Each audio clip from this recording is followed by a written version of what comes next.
Arsenal through to the Champions League semi-finals. That is all that matters right now. That is all that matters. Was it drab? Yes. Was it clunky? Yes. Did we struggle to create opportunities? Yes. But we had an agreement. Business end of the season. We said all that matters is getting over the line. By hook or by crook, get over the line. And that's exactly what we did last night. We got over the line. Want to stand out like the freestyle pros? Then Premier Baller was built for you. 120 elite level skills to learn and master. Professional step-by-step training created by top UK freestyler Jay Rosa. This is an elite online academy for serious ballers. 10% off your first month right now with the code BALLER10.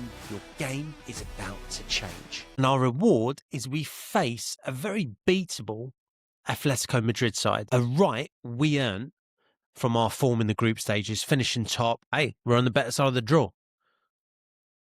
What are you going to do? Now look, I'm not oblivious to the main concern a lot of Arsenal fans have.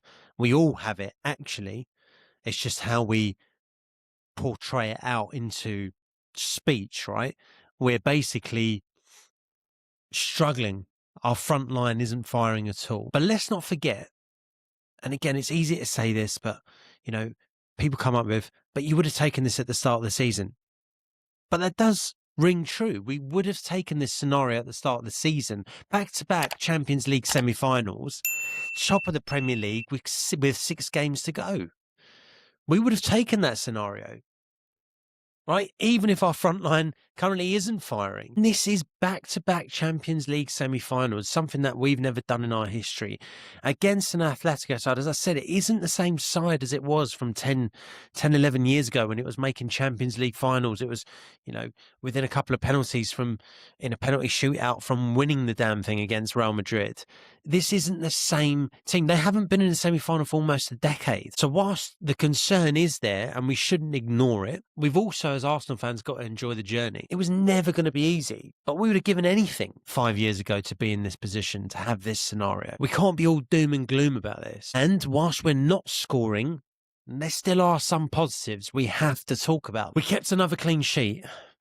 They didn't really threaten our goal. They hit the post. Outside of that, and obviously David Raya was brilliant away over there, but he's the goalkeeper. That is his job as well. Albeit he did pull off a couple of worldies, don't get me wrong, but it's not an easy place to go, Sporting Lisbon. We've spoken about this before. They beat PSG at home in the Champions League this campaign. They finished in the top 8, okay? So to go there and get the win to 0 and then come home and also keep a clean sheet, there are positives there. They didn't really have a sniff. No goals across 2 legs. And the point I'm making is we looked more solid again. And I know you lot are going to be out there, well, yeah, but it was Sporting Lisbon. Well, yeah, but it was Bournemouth. And don't tell me we can't compare Bournemouth and Sporting Lisbon. Yeah, they might play in a weak league, but Bournemouth are 13th. So we can compare. We did look more solid than we did on the weekend. Now, the other thing I want to talk about, or the other player I want to talk about, is Zubimendi. He turns in a man of the match performance. He was much better. He was much, much better last night. And that's the Zubimendi that we were seeing earlier on in the season. Now, albeit he might not be completely back, but it's a far cry from what we've seen in recent weeks where he's gone missing, where he can't play 5-yard passes, where he's getting dispossessed, where he's getting marked out of the game and pressed out of the game. That wasn't the Zubimendi we saw, and whether you like it or not, he was the best player on the pitch, and rightly so. He got the man of the match. So that is a positive as we go into this weekend.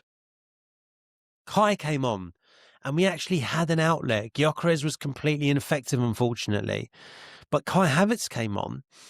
We put him up top, and we actually had an outlet, someone that could hold up the ball, and we looked much better when he came on. Eze was able to play some forward passes. Yes, it was a clunky display, but there were still moments. The ball he plays through to Zubimendi was a great ball. It's what we want. He's looking to shoot where he can. He's looking to play progressive passes where he can. He's looking to be positive. These are all good signs. These are little shoots of grass, like spring is coming through, right, after a bleak winter. And so we have to talk about these shoots because they are some positivity.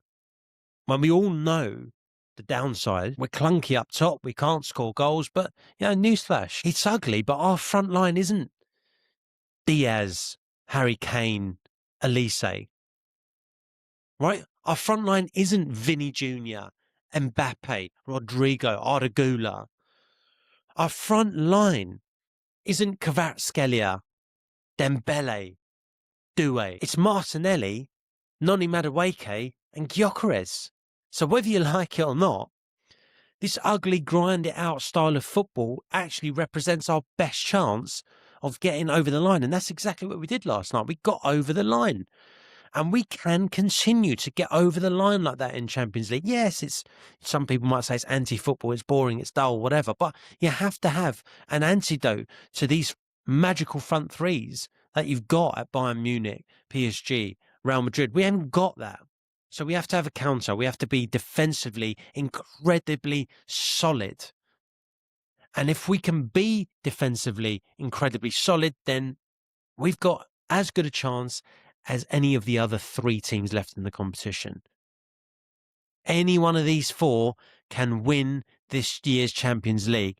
Do not get it twisted. We have just as good a chance.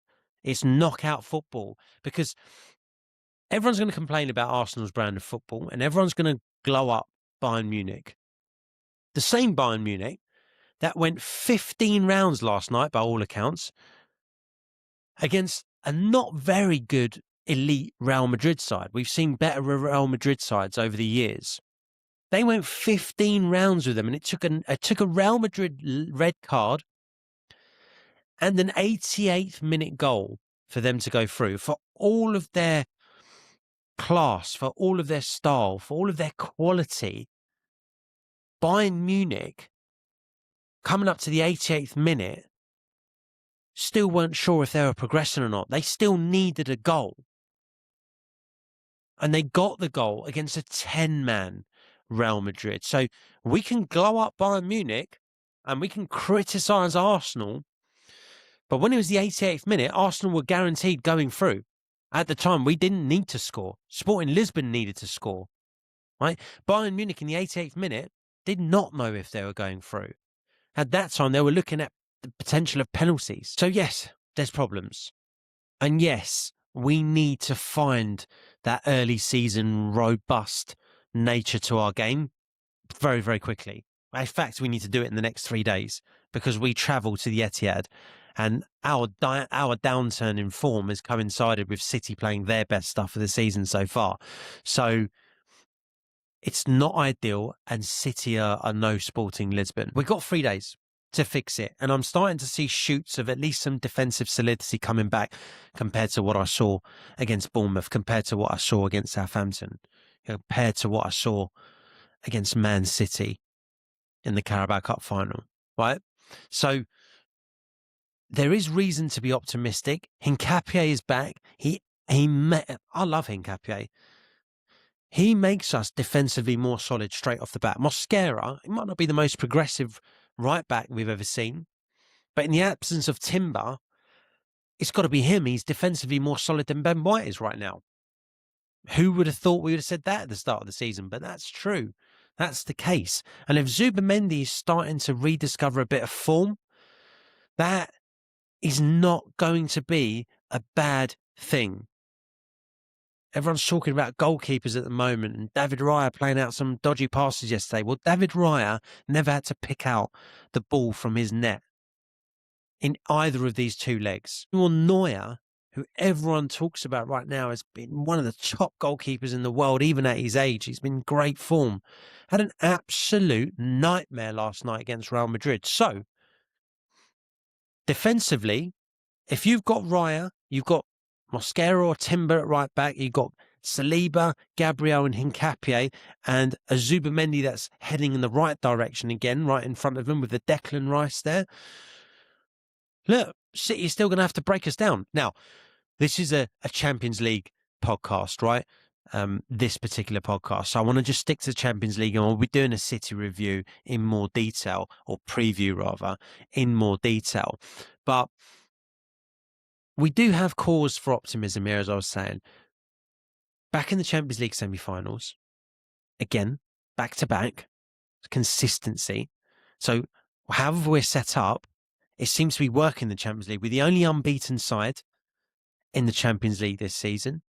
We've conceded the least amount of goals, and everyone's saying we're playing dire football, but it seems to work for us in the Champions League. So let's go with it. And don't forget, this does represent our best chance of getting into the final since 2006. It's our best chance. We had no chance against that 08-09 United side. We weren't going to get back into the final.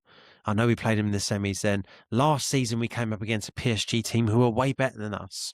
Right? This season, we come up against an Atletico Madrid side that we've already beaten in the competition already, albeit there'll be a different proposition across two legs. I get that. But we can beat this Atletico side and we can get through to the final. And don't forget that 2006 final. There are similarities between this side and that side. That side, again, represented some defensive solidarity for us. In fact, from memory, we were playing pretty much 10 men behind the ball and give it to Henry.